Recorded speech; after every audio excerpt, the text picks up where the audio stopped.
B'siyata Deshmaya, we're going to learn Shabbos Daf Tes, starting on the top line.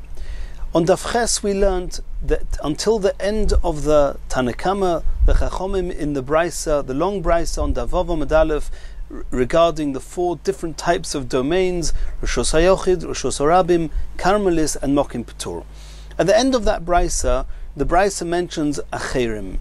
And the truth is, the Mefarshim say that it's not clear that the Acherim, which, by the way, the Acherim is usually Reb Meir, it's not clear that Acherim are arguing with the Tanakama, they're just saying another halacha.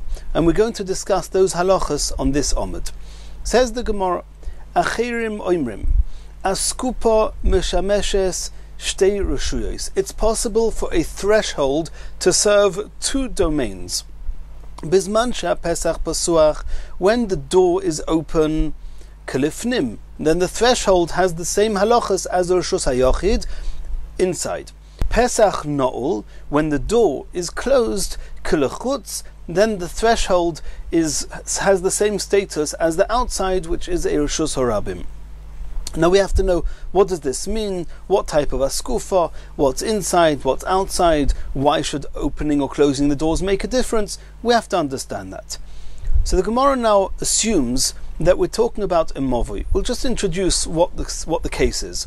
A typical movui would be called an alleyway, generally, and in this case we're talking about a movui which is surrounded by three walls.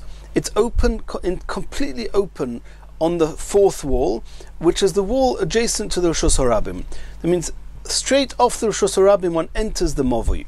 This alleyway, this movui, has entrances going into it, which is to the chatzeros. There are yards, gardens, whatever you call them, they're coming off the movui, and in each chatzer there's a number of homes, of batim, each one's belonging to another individual, to another balabais. That's a typical scenario of bias, batim leading into a chatzer, chatzeros leading into a movui.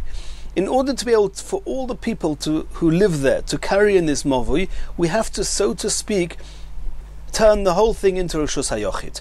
You do that by shtufei muvois, which we're not learning now. But once it's a Rishos HaYochid, the only time that you're actually allowed to carry in this Rishos HaYochid is if you're not going to, by mistake, carry it beyond this alleyway out into Rishos HaRabim, which will be seriously asa. Since the movui itself is surrounded by three walls, everybody agrees that biblically this is a Rishos HaYochid. And once you've done your eruv, your shtufei muvois as it's called, you're allowed to carry there, but what's stopping you by mistake carrying out into the Rishos HaRabim, which is seriously asa? For that we have a halacha that if you have a heka, a recognition at the entrance between the movui and the Rishos HaRabim, then that entrance will act and serve as a reminder that you will not carry beyond that point. What is this reminder? It's either a lechi or a koira. A koira is a beam of at least one tefach wide, going from one end to the next of the movui, from one side to the next, which would, so to speak, be the entranceway into the movui. And seeing this koira will remind everyone, this is where the movui starts and ends, beyond this is the Rishos HaRabim. There's another recognition you can do instead of a koira. You can use a lechi. A lechi is a pole standing on the edge of one side or both sides of the movui, and this upright pole acting as a lechi will serve as a recognition. Don't go beyond this. Now this lechi could be very wide. So now we're going to assume, and let's remember, the walls of the Rishos HaRabim are flash, right angled with the movui, which means that the entire width of the movui is open. So putting a lechi there would be a little piece of wood or whatever it would be, adjacent to the wall of the movui, acting, so to speak, as a tiny little entranceway, like a door frame, so to speak. There's no door there really, or there doesn't have to be a door there, but it's a little protrusion into the width of the movui that will act as a reminder not to carry beyond that. Here we're talking about whether askufa, which is the threshold, which is in the movui, and it's 4 tfachim wide, and he used a lechi, and this lechi, he used a 4 tfachim wide lechi. The entire width of the threshold, he took that width and he put a pole put it onto the wall of the Mavui, acting as a lechi.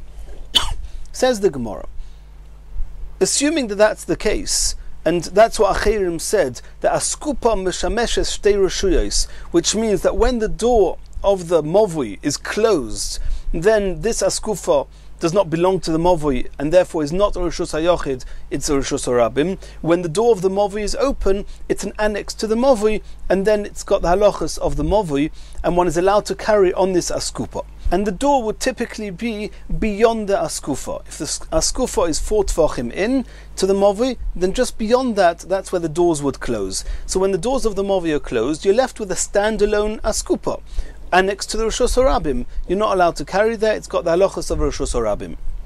If, however, the doors are open, then it's the entranceway into the Mavui, and the width, the lechi, he's attached to the edge of this askufa, an upright lechi, acts as an entranceway, and therefore it's annexed to the Mavui, and he can carry there. So what it seems to be saying here is that if the doors are open, then one is allowed to carry on this askupa. And here the Gemara is going to ask an interesting question. How does a lechi allow us to carry in the Mavui? Because seeing the protrusion of the lechi acts as a reminder, just a minute, you can't carry beyond this. This is an entranceway into a Mavui, outside of this is a Reshus HaRabim. That's all fine and good. If you're in the Mavui, looking towards the Reshus HaRabim, you can see the protrusion of the lechi, and that acts as a reminder. But when you're actually on the askupa, you don't see the edge of the lechi, you just see that there's a piece of wood that's flash and the same width as the askupa, which is an upright. Why? Then there's no the reminder there. If you start carrying there, what's stopping you carrying outside into Reshus HaRabim? That's going to be the question of the Gemara. The only way one would be allowed to carry there is if he adds another lechi, a thin pole, flash with the Reshus HaRabim, and he'll see that little lechi even when on the askupa. And then he can carry in the askupa. But in the absence of that extra lechi, you cannot carry in between the lechi on the askupa, because when standing flash with the lechi, you don't see the edge of the lechi, and therefore the lechi will not act as a reminder, and therefore you cannot carry there. So let's see this inside. Asks the Gemara of Afal Gav de Leslie Lechi. When the doors are open, you can carry on the askupa even though there isn't a second lechi flash with the Reshus HaRabim. It's said in the name of Rav, Toicha Pesach, within the doorway of the Mavui, above the askupa, flash with a very wide lechi, which is the doorway into the Mavui. Tzorich lechi acher latira. You need a second lechi to allow you to carry in the doorway. And over here in the brisa that we mentioned, it says that you can carry there as long providing that the doors are open. V'chi teima de lesbe daled al daled. Now Rashi explains, it could be that the brisa is not talking about the case we mentioned before, it's talking about a different case. It's talking about that it's true that the 3-walled Mavui is flash with the Reshus HaRabim, but not completely. The entrance to the Mavui itself has a wall on each side protruding into it from the Reshus HaRabim, which means the wall of the Reshus HaRabim continues into the area of the entrance of the Mavui. So to speak, there's a doorway going into the Mavui. It's not just the 2 sides of the Mavui flash and right angled with the Reshus HaRabim. The wall of the Reshus HaRabim continues, and this wall is less than 4 tefachim wide. And if you have these walls, then you don't need a lechi, because the very fact that the Mavui is not completely open to the Reshus HaRabim is a type of a doorway there. Everybody will notice and see that this is the end of the Mavui. Make sure not to carry beyond that. So the Gemara is now going to suggest maybe that type of askupa does not need a second lechi. The only time you need a second lechi is if the area we're talking about is in its own right called a domain on its own. It's 4 tefachim wide. Then I may think that since I'm in my own reshus, my own domain, I need to have a reminder. But when it's narrower than 4 tefachim, and all it is a doorway and an entranceway into the Mavui, that alone serves as a reminder. Maybe that's what the Mishnah meant, that when the doors are open, you can carry there. Could it be that the Bryce is talking about when this Movi has an entrance, when the entranceway itself is the wall that's protruding into the entrance of the Movi, it's less than Dalet Tfachim. V'ha'omar of Chomer bar Guria Omarav, Toicha Pesach, within the width, parallel in the Pesach, in the entranceway, Afal Pisha Ein Boy Dalad al Dalad, Tzarich Lechi Achirat. It's true that we may have thought that you don't need another Lechi, but Rav said you need even another Lechi even there. And in the absence of such a Lechi, you're not allowed to carry even if there's less than 4 Tvachim. Omar of Yud Omar Rav. So Yud Omar Rav explained, what situation are we talking about here in the Brisa? It's true that we're talking about a threshold on an entranceway into a movi, as we've explained till now. But we're talking about a specific case. Chetzio makura v'chetzio she'enei makura v'kiruyov klape pnim pesach pasuach kelifnim pesach nol kelachutz. And let's try and understand what that is. Rav is saying that this brisa is not talking about a lechi. We're talking about an askupa, which the reason one's allowed to carry in the movui is it has a kaira, a beam going from side to side. Now let's remember, a typical askupa is maybe 4 tfachim wide. A typical kaira is not going to be very wide. It only needs 1 tefach in order to be a recognition for the people in the movui. So if you have a kaira of a tefach going from one side to the other of the movui over the entranceway, the doors, we said, are flush with the end of the askufa, the edge of the threshold on the side of the movui. That's where the doors are. This kaira is covering part of the askufa, but not the whole askufa, which means that if you're looking from the movui, first you have the doors, then you have the kaira above the askufa, and then you have the part of the askufa that is not under the kaira. So that's what Rav said. It's askufas movi askinon, chetzio im makura, chetzio einim makura. Half of the askufa is covered with this beam, with this kaira, and the other half is not covered with the kaira. V'kiruyov klape pnim. And this kaira is flash with the innermost section of the askupa. That means the kaira is not flash with the Rosh Hashanah, it's just beyond the door on the innermost part of the askufa, which means if you're coming from the Rosh Hashanah, you first get up onto the step, onto the askufa, which doesn't have a kaira on top of it, and then you have a kaira, and then you have the doors and the rest of the movi. That's the case that we're talking about here. And now it goes as follows. The halacha is, in movui, that one is allowed to carry underneath the kaira. You cannot carry outside the kaira, unlike lechi that you can only carry from within the lechi but not flash with the lechi, and that's because the lechi does not need to be very wide, and therefore it's impractical, and if one would carry flash with the lechi, one would easily go beyond the lechi outside into the Rosh Hashanah. But a kaira that has to have at least a tefach wide, therefore one is allowed to carry underneath the kaira. So if the doors of the movui are open, and now the kaira is there and serving the movui, allowing people to carry inside the movui, therefore this has all the halachas of a kaira as in all the halachas of movui and kaira. It's not just a random beam, and you can carry underneath it. Outside of this kaira, which means the part of the askufa that's not covered by the kaira, there you cannot carry, even if the doors are open. But if the doors are open, then at least underneath the kaira you can carry. If the doors are closed, then for all intents and purposes, this kaira is useless, and therefore it does not have the halachas of a kaira. It's just a random beam. And a random beam covering an askupa, one is not allowed to carry there, and therefore it has the halachas of Erushus Harabim. And that's what the Gemara says on the Brisa, Pesach Pasuach. If the doors of the Movi are open, Kilifnim, then underneath this Kaira, one is allowed to carry, like the Rosh Hashanah in the Movi, Pesach Nol, but if the doors are locked or closed, then Kalachutz has the status of Rosh Hashanah, and one may not carry there.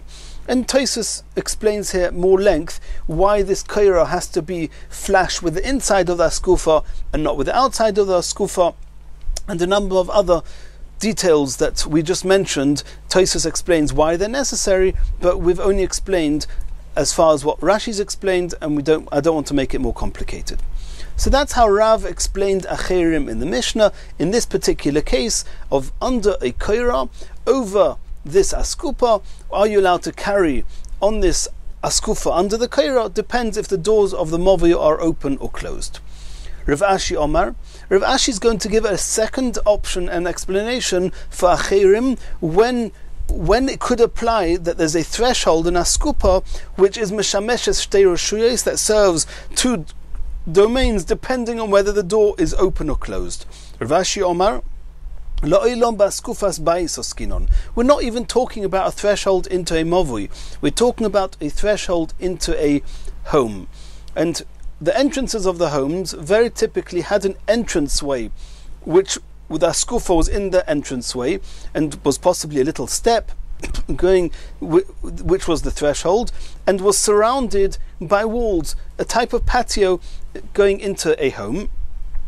Ukegoin Shakira Bishtei Koiris. He put two beams on top of this patio. This askufa is 4 tfachim wide. The wall on each side of the askufa is 4 tfachim wide, but it's not covered. And he covered it with two beams, each one being less than 4 tfachim wide, and there's a gap of less than 3 tfachim in between them. And the doorway, typical, the house of the door, was exactly flush to the area between these two beams covering this patio, this askufa. Kagoin Shakira Bishtei Koiris. Kshe'ein bezu arba'a ve'ein bezu arba'a. Neither had 4 tfachim wide. Ve'ein bein zu lezu shloisha. And there were no 3 tfachim between the two. V'deles be'emtza. And the door closes exactly in between these two beams. So in that case, Pesach Pasuach, if the door of the home is open, then you can see both of these beams, and since there's less than Gimel Tvachim between them, then we say Lovud, it's as if it's one long beam, one wide beam of 4 Tvachim, and if it's a wide beam of 4 Tvachim, one is allowed to carry underneath it, as if it's part of the house, Kalifnim. Pesach Noel, if the door is locked, is closed, then we do not say Lovud between the two beams because you cannot see the two at any one time. And then the outer beam, being less than 4 tfachim wide, does not serve as an edge of a roof that allows one to carry underneath it, and therefore the area underneath it is considered similar to that and has the status of a Reshus HaRabim. That Pi Tikra is Yored, which means that if you have the height, the depth or the height, whatever you'll call it, of the edge of the roof, providing that the roofing itself is 4 tfachim, then the edge is considered the type of edge that halacha l'Moshe Misinai, we can assume it's as if it's pulled down and the edge comes all the way down to the floor, acting as a wall. And that way you have the two walls on the side of the askufa plus the edge of this tikra, of this roofing, which makes it completely encircled by walls, and therefore it's got the halachas of Reshus HaYochid. However, if it's not a solid beam of 4 tfachim, in which case it doesn't matter if the door is open or not, if it's two beams each less than 4 tfachim, they'll only be considered 4 tfachim with lovud. The door closed will destroy the lovud because you cannot see the two beams at once. If the door is open, then we consider it as being a single beam 4 tfachim wide. If it's 4 tfachim wide, then the edge of that beam, assuming it's a tefach high, will be yored v'soisim. It will be as if it's a closure, and then one can carry underneath them. And that's these halachas. Continues the Gemara. The last words of acherim in that brisa on Davav Amud Aleph go as follows: V'im hoysa askufa gavoya asora v'rochova daled. If the askufa itself, the threshold, is 10 tfachim high and 4 by 4 tfachim wide, harezu reshus le'atzma, then it's an entity on its own, a domain on its own. It's a reshus hayochid, as with anything that size has the halachas of reshus hayochid. Says the Gemara, Mesayeh leil Rav Yitzchak bar Avdimi. The Omer Rav Yitzchak bar Avdimi, it's proof to what Rav Yitzchak bar Avdimi said. Oimer hoyo Reb Meir. He said in the name of Reb Meir, and let's remember, acherim, which is the brisa in the name of acherim is often Reb Meir. Kol mokim she'ata moitze beis reshuyos v'hein reshus achas kagoin Amud b'reshus hayochid, gavoya yud, v'rochav daled, osur lekasif olov gzeira mishum teil b'reshus harabim. When Achirim at the end of the Brisa said that if the skufa has the dimensions of Reshus Hayochid, it's called a Reshus Le'atzma. What's he trying to say with that? Reshus Le'atzma, seems to be saying that you cannot even carry from there into Reshus Hayochid, into the house. Why not? They're both Reshus Hayochids, flash with each other. Why should one not be able to carry into there? So that's what Reb Meir said, that any place where kol mokem shtamoitze beis reshuis, if you have two reshus hayochids that are flash with each other, vehein reshus achas, and they both have the same status, they're both reshus hayochids. Kegoyin, for example, amud b'reshus hayochid, in the reshus hayochid you have a pillar which is gavoya asor of rochav daled, which is in its own right has the dimensions of Reshus Hayochid, then osur lekasif olov. You're not allowed to carry something from the Reshus Hayochid onto this pole, even though they're both Reshus Hayochid, and the pole is in the Reshus Hayochid. Why? It's a gzeira mishum teil b'reshus harabim. You might get confused and think that you can always put something down on a pillar, and then you're going to have a pillar or some pile of something in Reshus Harabim, and you're also going to put an object down that you were carrying in the Reshus Harabim, or that was in the Reshus Harabim, you'll put it down onto this tail, onto this pillar, and then you will have carried from Reshus Harabim into Reshus Hayochid, which is severely osa. So to avoid that happening, Reb Meir said that even within Reshus Hayochid, do not put anything down from a regular floor level Reshus Hayochid onto a Reshus Hayochid, onto some protrusion, some amud. And that's what Chayir meant at the end of this brisa, that if the askufa itself is 10 tfachim high and 4 by 4 wide, then it's, so to speak, its own identity, its own entity, and therefore you cannot carry from there even into the Reshus Hayochid. Proof that it's the same as Reb Meir. Says the Mishnah, Lo yeshiv odom lifnei hasapor samuch lemincha. A person may not go into the barber if it's close to the time of mincha. Ad sheyespalel, until he's davened mincha. After he's davened mincha, he can go to the barber. Lo yikonis odom lemerchatz. Similarly, a person should not go into the bathhouse, v'lo lebursuki, nor into a tannery, a place where they tan and prepare the skins to become leather. V'lo lechil, nor should he sit down to eat. V'lo ledin, and nor should they start, the dayanim should not start a judgment before mincha. V'im hischilu, if a person started any of the above mentioned before mincha, ein mafsikin, and this is not only if he started before the time of samuch lemincha. Tosfos says even if he started after the time of samuch lemincha, he started be'isur, then providing that he still has time to daven mincha, he does not have to stop. He has to make sure when it comes to the end of the zman that he makes sure to daven mincha. Mafsikin likres kriyas shema ve'ein mafsikin litfila. A person has to stop in order to say kriyas shema, but does not have to stop for Shemona Esra, and the Gemara is going to explain what this last line in the Mishnah is referring to.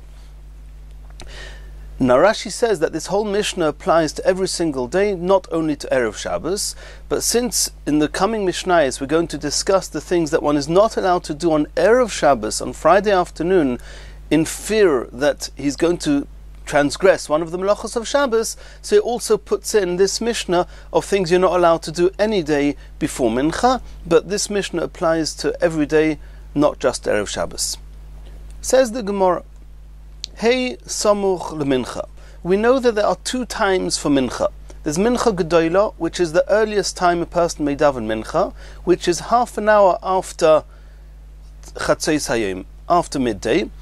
Chatzois is always 6 hours into the day, and we have to remember this is not 6 hours on our clock called Shois Shavos, equal hours. These are Shois Zmaniyos, which are hours which are halachically ordained hours, which means that from the beginning of the day, whenever that is, we're not discussing that now, until the end of the day is split into 12, each section being considered 1 hour, and similarly the night is split into 12. It could well be that an hour in a day is longer than 60 minutes, or shorter, and so too the night. In a long summer day, on a short summer night, an hour in the day will be more than an hour on hour clocks, and an hour in the night will be less than an hour on hour clocks. But either way, 6 hours, halachic hours into the day is chatzos. One may only start davening mincha when one can tell that the sun is starting to set, which is half an hour later. So mincha gedola is 6.5 hours into the day. Samuch lemincha means half an hour before that, which is from the end of the 6th hour of the day. There's also a time of mincha ketana, which is the latest time that they would shecht the korban tomid shel bein arbaim, which is 9.5 hours into the day. And the samuch lemincha ketana would be the beginning of the 10th hour, which is after 9 hours, half an hour before mincha ketana. The question in the Gemara is, which samuch lemincha are we talking about that the things mentioned in the Mishnah may not be done? Is it samuch lemincha gedola, or is it samuch lemincha ketana? Says the Gemara, could it be that the Mishnah is referring to samuch lemincha gedola, which means from chatzos hayom, even though you still have another 6 hours to daven mincha, 5.5 hours to daven mincha, nonetheless all these things are asa. Amai loy ha'ika shoyis b'yom tuva. Then why would that be true? Why should it be true that all these things are asa so long before the end of the day? Elo samuch lemincha kedana. Logic dictates that these things are there. The reason one's not allowed to do these things is because we are afraid the person's going to miss davening mincha, and therefore it's probable that it's talking about mincha ketana, which is just a couple of hours before the end of the day. Im hischilu ein mafsikin, and in this case it says that if they started doing any of these things, either beheta or be'issa, one does not have to stop. This seems to contradict what Rabbi Shua ben Levi said. As soon as the time of mincha has arrived, he's not allowed to taste anything, even if he started eating before. As soon as the time of mincha arrives, he has to stop eating straight away. Until he's daven tfilas mincha. And our Mishnah seems to say that even if he started eating, you do not have to stop. Says the Gemara, Loi. It's true that samuch lemincha ketana, if mincha ketana comes according to Rabbi Shua ben Levi, you have to stop eating. And our Mishnah is not talking about mincha ketana, it's talking about mincha gedola. And then the question comes back, why should Chazal ask us to do all these things in the Mishnah if it's so long before the end of the day?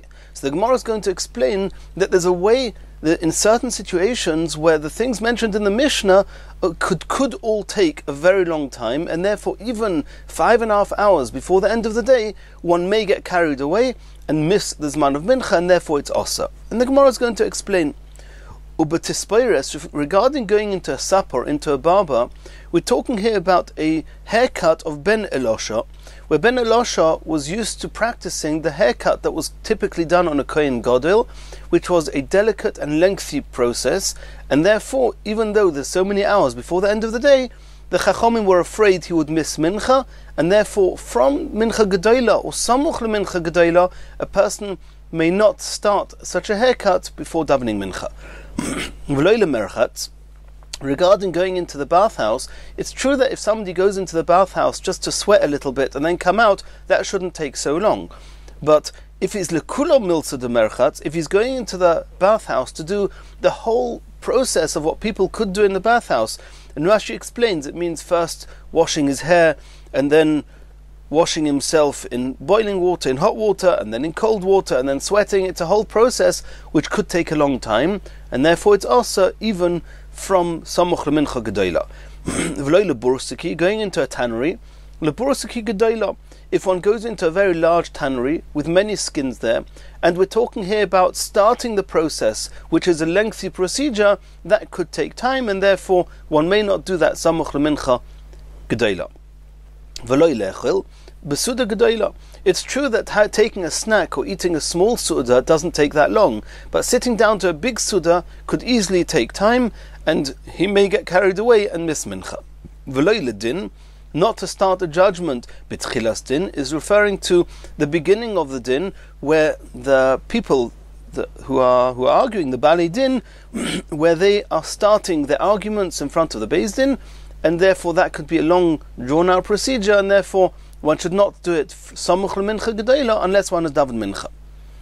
Rav Yaakov says differently. He says, Le'olam b'tispoires didon. It could even be a regular haircut, and nonetheless, samuch lemincha gedola, it's asur. Asks the Gemara, lekatchila amai loy yeshiv. Why can a person not sit and have a haircut if it's so many hours before the end of the Zman? What are we afraid of? Gezeira shem yishaber hazug. The Gemara says we're afraid that the scissors of the barber are going to break, and then you're going to have to look for a new scissors, and this could take time. And therefore, samuch lemincha gedola, even though it's a regular haircut that does not take so much time, he should not start a haircut. V'loy lemerchatz lazia be'alma. And regarding going into the bathhouse, even if he's going in just to sweat, still it's asa. Lekatchila amayloi. Why do we not let him do that? Samuch lemincha gedola, if there's so much time and sweating doesn't take that long. Gezera shemo yisalfa. We're afraid that he's going to possibly become faint, and if he's going to be faint, he may miss the mincha till the end of the day. And going into a tannery, le'iyuna be'alma. It could be he's just going in to inspect the skins, and not that he's going into a big tannery where he's starting a new process. Why can he not do this if there's so many hours till the end of the day? Maybe he's going to see something that is wrong, some lack, some loss with his wares. He's going to become preoccupied with his potential loss, and he'll get carried away and miss mincha. It could be that even eating a small meal one may not do from samuch lemincha gedola. Why not? Even a small meal, it could end up becoming a long, drawn-out thing. He might get carried away with a meal, and therefore he should not have even a small meal from the time of samuch lemincha gedola, unless he's already daven mincha. And even sitting down, the dayanim, to finish off a court case, b'Gmara din, is talking about where they've already heard all the claims of all the Bali Din, and nonetheless it's asa. Lekatchila amayloi. Why should that be the case? Why can they not just finish off the din between themselves from samuch lemincha gedola? It should not take so long. Dilma chazi taima. Maybe they're going to see a new reason, a new perception, a new way of looking at the case. V'sos ardina, and they'll overturn the conclusions they've already come to, and then for all intents and purposes, it's as if they're starting the din again. And starting a new din is also because it can take a long time, it's a drawn-out and lengthy process. Continues the Gemara. The Mishnah says that if you started, even though it's samuch lemincha, you do not need to stop. What's called starting a haircut? Omer of ovin mishayaniach ma'afiras shel saporin al birkov. It was typical that the barbers would take a special cloth and put it onto the lap of the person having the haircut, so the hair should not get all over his clothes. As soon as they put this cloth over his lap, that's called starting the haircut, and from that point on he does not have to stop. He does, however, have to make sure that he doesn't miss the time of mincha. What's called starting in the bathhouse? When he typically removes his outermost clothes, which is the first thing he removes when wanting to go into the bathhouse, when he's removed that cloth, that's called starting, and from then he does not have to stop, even though the Zman of Mincha has arrived. What's called starting in the tannery? When he ties his sleeves up between his shoulders, then that's called he started in the tannery. What's called the start of eating, of a meal? Rav Omar Mishayitail Yodov. Rav says it's from when he washes Netilas Yadayim for his meal. Reb Chanina Omar Mishayatir Chagura. From when he opens up his belt, that's already called that he's settled down for the meal, and he does not have to stop, even if the Zman of Mincha has arrived. V'loi pligi, they're not arguing. Ha'olon ha'lohu. For us people in Bovel, where it was typical that they would tie their belts very tight, then opening up their belts was a whole process, and that's called the start of a meal. But for them in Eretz Yisrael, where they would not tie their belts so much, and therefore opening the belt was not a big deal, and therefore the start of the meal is from Netilas Yodayim. And in Mirz Hashem, in the next shir, we're going to start from here.